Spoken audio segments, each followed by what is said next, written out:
Ел дамуына елеулі үлес қосқан түрлі этнос өкілдері туралы еңбек жарық көрді. Ұйымдастырушылардың айтуынша, еліміздің түкпір-түкпірінен 538 кандидат ұсынылған. Ғалымдардың шешімімен солардың елу жайлы мәлімет жаңа кітапқа енді. Олар кімдер, қай салаға еңбек сіңірген? Тілшіміз айтсын. Евгений Брусиловский еліміздегі алғашқы әнұранның авторы. Ал Александр Затаевич болса 2000-нан астам ән жазып шығарды. Өз кезегінде Геральт Бельгерді әдебиет әлемінің дамуына үлес қосқан. Ал күні кеше қылмыскерлердің қолынан жазым болған Денис Тенда елімізді жаһан жұртына танытып, сырғанаудың сырбазы атанған еді. Айта берсек, тізім ұзын, сан көп. Олар қазақтың қамқорлығына бөленіп қана қойған жоқ. Қазақ елінің дамуына үлес қосты. Мінекей, бүгін жарық көрген мына кітап сол сөзіміздің дәлелі болмақ. Іріктелген 50 тұлғада аз ғұмырында көп еңбек сіңірген елеулі жандар. Сол себепті де ұмыт болып бара жатқан ол есімдер осы кітапқа тайға таңба басқандай жазылды. Еңбекте олардың өмірбаяны, жүрген жолы, еткен еңбек жайлы мәліметтердің бәрі бар.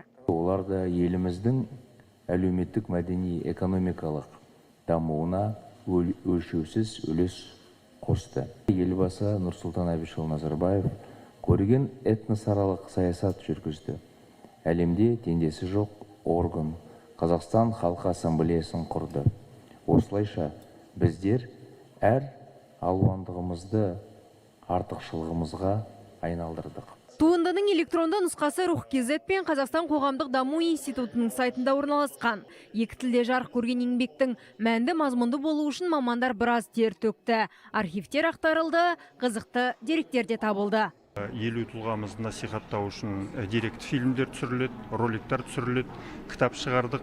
Сондай насихаттау жұмыстарын жүргізіп, осы біздің қазақ жастарына, балаларына, бүлдіршіндеріне осы этностардың тату-тәтті өмір сүріп, барлығы бір елдей болып, қазақтың жерінің дамуына қосқан үлестері туралы айтуымыз керек. Самое важное для будущего. Болашақ ұрпақ өзінің өткенін біле отырып, еліне деген құрметін арттыра түседі. Осы тұрғыда бұл бастаманың маңызы зор деп ойлаймын. Қазақстан бәріміздің де ортақ отанымыз. Жаңа туынды 50 тұлғамен тоқталмайды. Есімдер жыл сайын жаңармақ. Сол үшін ассамблея тарапы тарихи институттармен өзара меморандумға қол қойды. Раушан Сайлауқызы, Жандос Манашев, Қазақстан ұлттық телеарнасы.